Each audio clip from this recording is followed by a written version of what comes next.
यही गुजरात मॉडल है तुम्हारा, यही संस्कार है भारतीय जनता पार्टी का कि अगर कलेजा में दम है, भारतीय जनता पार्टी का विधायक अगर नामित हो रहा है, 15 अगस्त के दिन रिहाई दी जाती है, इससे बड़ा राजनीति में कोई महापाप नहीं हो सकता है। कि माननीय सुशील मोदी जुबान खोलिएगा, संजय जायसवाल जी जुबान खुलेगा आपका, या अमित शाह जी से डरिएगा, नरेंद्र मोदी जी से डर लग रहा है कि गुजरात मॉडल आदरणीय नरेंद्र मोदी जी यही है क्या?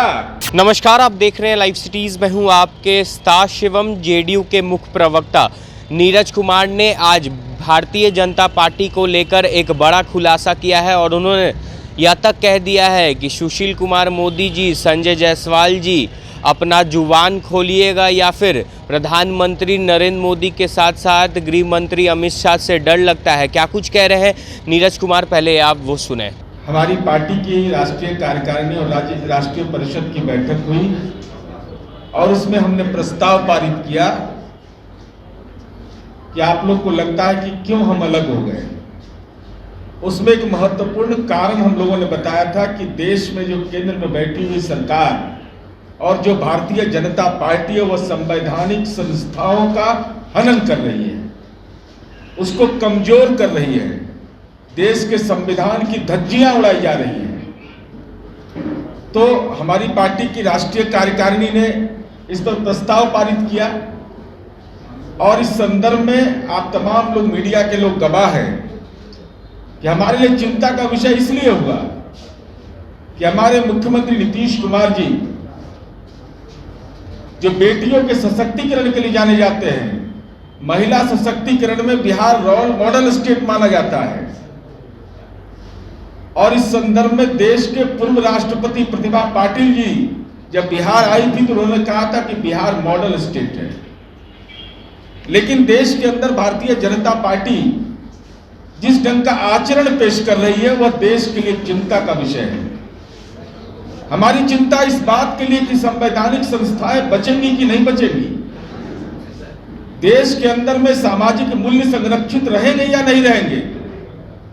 यह सवाल किसी व्यक्ति का नहीं है, सवाल है कि जो जघन्य अपराध हुआ और जिस तरीके का आचरण पेश किया गया, कानून की धज्जी उड़ा दी गई और इस खबर को दबा दिया गया।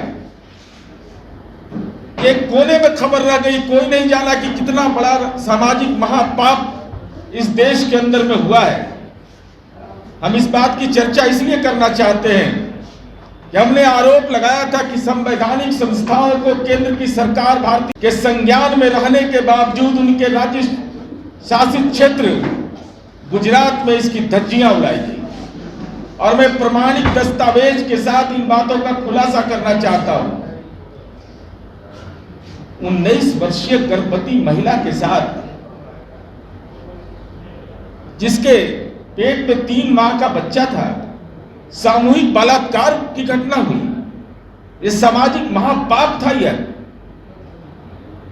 और उसके बाद वहां न्यायालय से जब न्याय की उम्मीद नहीं रही, सीबीआई ने जांच किया, माननीय मुंबई उच्च न्यायालय में केस ट्रांसफर हुआ, आजीवन कारावास की सजा सुनाई गई।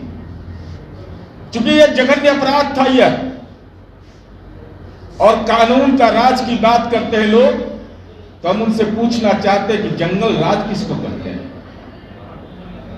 और क्या हालात हुआ वहां।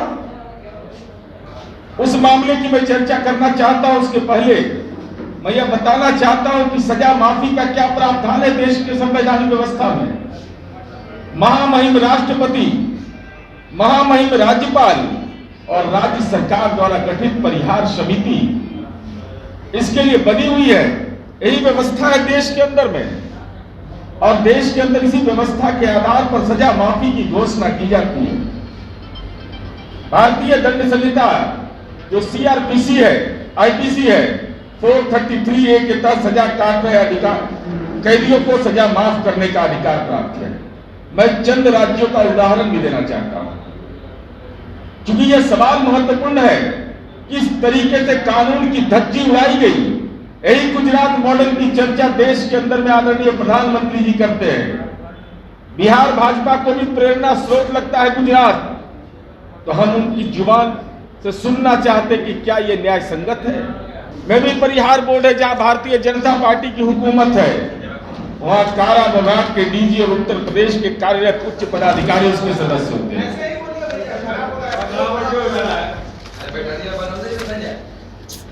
इसकी जो प्रक्रिया है, चूंकि परिहार बोर्ड में जाने की भी प्रक्रिया सब जगह विहित है। जेल में बंद कैदी कारावास अधीक्षक को आवेदन देता है उत्तर प्रदेश में, और वो आवेदन के बाद उसके व्यवहार के बारे में, उसके हेल्थ के बारे में मेडिकल रिपोर्ट उसकी समीक्षा करती है, और ऐसे मुकदमे में प्रदेश के जेल आईजी प्रदेश के उच्च न्यायालय को सुझाव या निर्देश देते हैं। दिल्ली केंद्र शासित प्रदेश है, दिल्ली में यह व्यवस्था है कि परिहार बोर्ड के सदस्य कौन होते हैं? प्रिंसिपल सेक्रेटरी गृह होते हैं, कानून न्याय लेजिस्लेटिव मामले के सचिव होते हैं, जिला व सत्र न्यायाधीश होते हैं, मुख्य प्रोबेशन अधिकारी होते हैं, और दिल्ली के पुलिस कमिश्नर द्वारा मनोनीत ज्वाइंट कमिश्नर होते हैं, और उससे उच्च पद के पदाधिकारी होते हैं। जो कारा विभाग है उसके आईजी होते हैं। और यह दिल्ली में प्रक्रिया क्या है कि समिति फैसला लेकर महामहिम राज्यपाल को समर्पित करता है, और उनका फैसला आखिरी माना जाता है। लेकिन उसमें भी यह तय है कि हत्या या बलात्कार जैसे जघन्य अपराध में माफी की बात नहीं की जाती। सिविल राइट एक्ट 1955 का उल्लंघन, 14 वर्ष से कम उम्र के व्यक्ति की हत्या करने वाला 1 से अधिक हत्या के मामलों में माफी नहीं दी जाएगी। इसी बिहार में क्या प्रावधान है? यहाँ गृह सचिव रहते हैं परिहार बोर्ड में, विधि सचिव रहते हैं, जेल आईजी रहते हैं, माननीय उच्च न्यायालय द्वारा नामित डिस्ट्रिक्ट और सेशन जज रहते हैं, डीजीपी द्वारा नामित जेल सुपरिटेंडेंट होते हैं, और प्रोबेशन के लोग होते हैं। कितना बड़ा जघन्य अपराध इस देश के अंदर में यह किया गया है। उसके 10 सदस्य हैं। गुजरात में परिहार बोर्ड है, जो ऐसे कैदी जिनको माननीय न्यायालय ने सजा दे दिया हो, उसमें कौन कौन सदस्य हैं? भारतीय जनता पार्टी के विधायक हैं गोधरा के सीके राहुल। भाजपा का विधायक परिहार बोर्ड का मेंबर कैसे बना? ये आदरणीय गृह मंत्री अमित शाह जी, जुबान खोलिए आप। कौन अधिकार दिया उसको कि वह परिहार बोर्ड का मेंबर बनता है? सीके राहुल।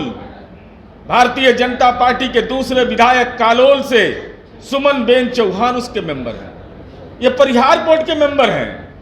रेमिशन बोर्ड का सदस्य भारतीय जनता पार्टी का एमएलए, और मुरली चंद चंदानी जो गोधरा से भाजपा के पूर्व पार्षद हैं, नगर पार्षद हैं। सेहबेन भाटिया भाजपा महिला मोर्चा गोधरा की शहर इकाई की सचिव हैं। विनीता लेले, उनका प्रोफाइल देखिएगा तो बीजेपी के वर्कर हैं। पवन भाई सोनी बीजेपी के स्टेट एग्जीक्यूटिव के मेंबर हैं। क्या यही प्रक्रिया है? 10 सदस्य में 6 सदस्य भारतीय जनता पार्टी के। ऐसा देश में कहीं देखा होगा कि परिहार बोर्ड में किसी पार्टी का सदस्य रहे, उसका एमएलए रहे? हमारे बिहार के अंदर में, उत्तर प्रदेश के अंदर में, असम के अंदर में, किसी राज्य में उठा करके देख लीजिए, परिहार बोर्ड में कोई पार्टी का रिप्रेजेंटेटिव कैसे रहेगा भाई? और जिसकी वहां हुकूमत है। और उसकी एक प्रक्रिया क्या है? जेल में बंद कैदी आवेदन कारावास अधीक्षक को देता है, जो सारी प्रक्रिया पूरी कर करके, यही गुजरात मॉडल है तुम्हारा। क्या पूरे देश के अंदर इसको लागू करना चाहते हो? क्या देश के अंदर में, राज्य के अंदर जो संवैधानिक संस्थाएं रहेंगी, क्या वहां दल का नामित एमएलए रहेगा? वहां का एमएलए जहां ये जघन्य कांड हुआ है, ये बेटी बचाओ बेटी पढ़ाओ का फर्जी नारा लगाने वाला का चेहरा बेनकाब हो रहा है कि ऐसे लोग कैसे सामाजिक महापाप के भागीदार बन रहे हैं। हम तो चुनौती देना चाहते हैं, अमित शाह जी आप आ रहे हैं सीमांचल में, जुबान खोलना और बताओ कि देश की संवैधानिक प्रक्रिया का आपने अनुपालन किया है कि नहीं? परिहार बोर्ड में क्या आपने कर दिया? कितना बड़ा गुनाह है ये। किसी की मां बहन बेटी हो, सामूहिक बलात्कार का शिकार हो जाए वो, और आप आजादी का अमृत महोत्सव मनाने की नौटंकी करते हो। और ठीक 15 अगस्त को आप उसको छोड़ते हो जेल से। ये सवाल इसलिए मौजूद है कि हम तमाम लोग अपने पारिवारिक जीवन में जीते हैं, सामाजिक जीवन में जाते हैं, क्या देखना आदमी के लिए दुश्वार होता है, और उसको जेल की सलाखों से बाहर ले आया और नारा लगाते हो बेटी बचाओ बेटी पढ़ाओ। इसका मतलब साफ है कि भारतीय जनता पार्टी यह संदेश देना चाहती है कि जेल में बंद बैठा हुआ व्यक्ति ही मेरा तारनहार है। यह सीधा आरोप मेरा है कि गुजरात के अंदर इसका मतलब चुनाव होने वाला है, इनके पास कार्यकर्ता नहीं, तो ये अपने कार्यकर्ताओं को जो इनकी विचारधारा से प्रभावित होते हैं, जो सामाजिक महापाप करते हैं, देता है बिहार बीजेपी का नेता। सांस्कृतिक राष्ट्रवाद, संस्कार, यही संस्कार है, यही संस्कार है भारतीय जनता पार्टी का। और हम भारतीय जनता पार्टी के महिला विंग के कार्यकर्ताओं से तो अनुरोध करेंगे, नई पीढ़ी के लोगों से अनुरोध करेंगे कि अगर कलेजा में दम है राजनीति में, राजनीति मूल्यों के लिए किया जाता है, अगर इतना बड़ा गुनाह किसी ने किया है कि सामूहिक बलात्कार के सजा याफ्ता को माननीय सर्वोच्च न्यायालय के दिशा निर्देश के विपरीत राज्य के अंदर, गुजरात के अंदर परिहार बोर्ड में भारतीय जनता पार्टी का विधायक अगर नामित हो रहा है और उसके आधार पर किसी को 15 अगस्त के दिन रिहाई दी जाती है, तो इससे बड़ा राजनीति में कोई महापाप नहीं हो सकता है। इसलिए हम तो अनुरोध करेंगे कि माननीय सुशील मोदी जुबान खोलिएगा, संजय जायसवाल जी जुबान खुलेगा आपका, कि अमित शाह जी से डरिएगा, नरेंद्र मोदी जी से डर लग रहा है। ये बिहार जैसा राज्य है जहां बेटियों का सशक्तिकरण हमने किया है, क्या इसी रोल मॉडल को बिहार के अंदर लाना चाहते हो? क्या इसी ढंग से संस्थाओं को कमजोर कर करके? लेकिन नई पीढ़ी यह सवाल जरूर पूछेगी कि गुजरात मॉडल आदरणीय नरेंद्र मोदी जी यही है क्या कि बेटियों के साथ सामूहिक बलात्कार करने वाले को माला पहनाओ और 15 अगस्त के दिन उसको जेल से बाहर कर दो? हमारी उम्मीद है कि भारतीय जनता पार्टी इस पर जुबान खोलेगी, नहीं खोलेगी तो हम लोग इसको बेनकाब पूरे दस्तावेज के साथ करते रहेंगे।